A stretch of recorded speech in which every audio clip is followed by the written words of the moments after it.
Hello दोस्तों, नमस्कार। मैं हूं पंडित अवनीश दुबे और आप सभी देख रहे हैं आपका अपना यूट्यूब चैनल हिंदू हृदय को। दोस्तों, आज मैं आप सभी को डाकू रत्नाकर से महर्षि वाल्मीकि बनने तक की पूरी कथा सुनाने जा रहा हूं। जी हाँ दोस्तों, रत्नाकर डाकू जो कि बाद में महर्षि वाल्मीकि और रामायण के रचयिता बने, उनकी पूरी कथा मैं आप सभी को बताने जा रहा हूँ। एक पौराणिक कथानक है। एक समय की बात है, रत्नाकर नाम का एक डाकू दस्यु हुआ करता था। अपने परिवार के भरण पोषण के लिए रत्नाकर चोरी, लूटपाट और राहगीरों की हत्या भी करता था। एक बार श्रेष्ठी जंगल के रास्ते से पालकी में बैठकर जा रहा था। घने जंगलों में रत्नाकर और उसके साथी छुप कर बैठे थे। डाकू रत्नाकर ने श्रेष्ठी का सारा धन और गहने लूटकर कहारों सहित उनकी हत्या कर दी। घटना के बाद उस राज्य के राजा ने पूरे नगर में घोषणा करवा दी कि कोई भी राहगीर अकेले जंगल के रास्ते से नहीं जाए। इसके बाद सभी ओर भय का वातावरण बन चुका था। हर कोई जंगलों के रास्ते अकेला जाने से भय खाता था। संयोग से एक दिन देवर्षि नारद जी उन्हीं जंगल से गुजर रहे थे। उन्होंने देखा कि सामने से कुछ राहगीर निर्वस्त्र होकर आ रहे थे। उन्होंने उनसे पूछा कि क्या हुआ, तो उन्होंने बताया कि आगे मत जाइए, अन्यथा आपको भी निर्वस्त्र होना पड़ेगा। लेकिन नारद तो नारद हैं, वो नहीं रुके।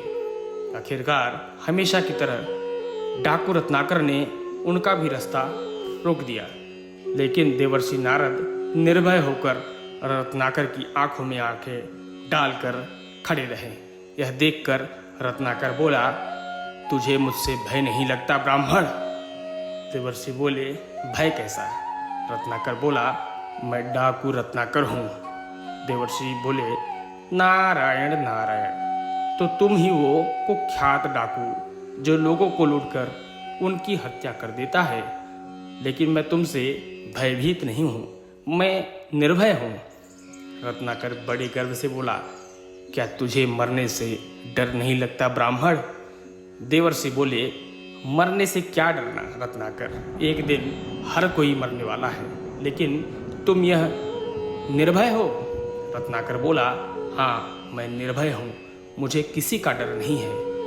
हंसते हुए देवर्षि बोले, हा हा हा, तो फिर यहाँ जंगल में छिपकर क्यों रहते हो? पाप से डरते हो, राजा से डरते हो या प्रजा से डरते हो? तैश में आकर रत्नाकर बोला, मैं पापी हूँ और ना ही राजा से डरता हूँ, ना ही प्रजा से। देवर्षि बोले, तो फिर जंगल में क्यों रहते हो? रत्नाकर बोला, मैं सैनिक था, लेकिन मुझ पर झूठा इल्जाम लगाकर राजद्रोह में देश निकाला दे दिया गया, केवल इसलिए कि मैंने कुछ गलत लोगों का साथ नहीं दिया। ये समझ अपराध को भूल जाता है और अपराधी को कभी क्षमा नहीं करता। इसलिए अब मैं इस समाज से अपना प्रतिशोध ले रहा हूँ। मुस्कुराते हुए देवर्षि बोले, निसंदेह तुम्हारे साथ गलत हुआ है, लेकिन तुम जो कर रहे हो क्या वो सही है? क्या तुम्हारे इस पाप में तुम्हारा परिवार भी भागीदार होगा? रत्नाकर बोला, यदि मैं पाप भी करता हूँ तो भी मेरे पाप की कमाई ही मेरा परिवार खाता है, इसलिए वो मेरे पाप में भागीदार अवश्य होंगे। और ये उपदेश बहुत हो गए ब्राह्मण, अब मरने के लिए तैयार हो जा। देवर्षि हंसते हुए बोले, मैं मरने के लिए तो तैयार हूँ, लेकिन पहले ये बताओ, क्या तुमने कभी अपने परिवार से पूछा है कि वो तुम्हारे पाप में भागीदार होंगे या नहीं? यदि तुमने नहीं पूछा तो तुम व्यर्थ ही उनके लिए लोगों की हत्या करके अकेले इस जघन्य अपराध के भागीदार बन रहे हो। देवर्षि की बात सुनकर रत्नाकर विचलित हो गया। उसने अपने साथियों से कहा, बांध दो इस ब्राह्मण को पेड़ में, अभी मैं घर से पूछ कर आता हूँ ताकि इस ब्राह्मण को सुकून से मार सकूँ। देवर्षि हंसने लगे और रत्नाकर तुरंत अपने घर की ओर दौड़ा। रत्नाकर ने जाकर अपनी पत्नी से पूछा, पत्नी मैं जो कर रहा हूँ क्या वो पाप है? पत्नी बोली, चोरी, लूटपाट और हत्या करना तो हमेशा से पाप है स्वामी। पत्नी की यह बात सुनकर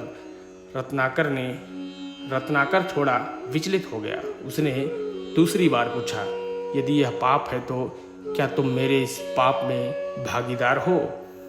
पत्नी विनम्रता से बोली, आप मेरे पति हैं, आपके सुख दुख में आपका साथ देना मेरा कर्तव्य है, लेकिन आपके पाप में मैं भागीदार नहीं होना चाहती। यह आपका कर्तव्य है और आप अपना पालन पोषण कर रहे हैं।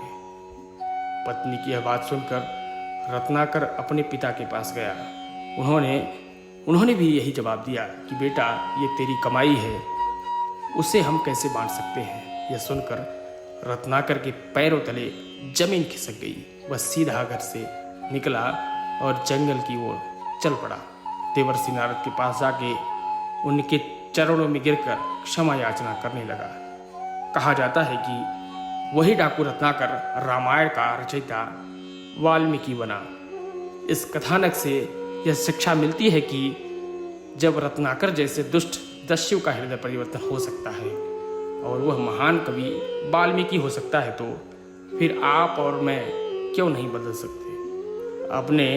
अपने जीवन में कोई भी गलती किया हो उसके लिए दुखी मत होइए, अपराध बोध की कमाई में मत गिरिए।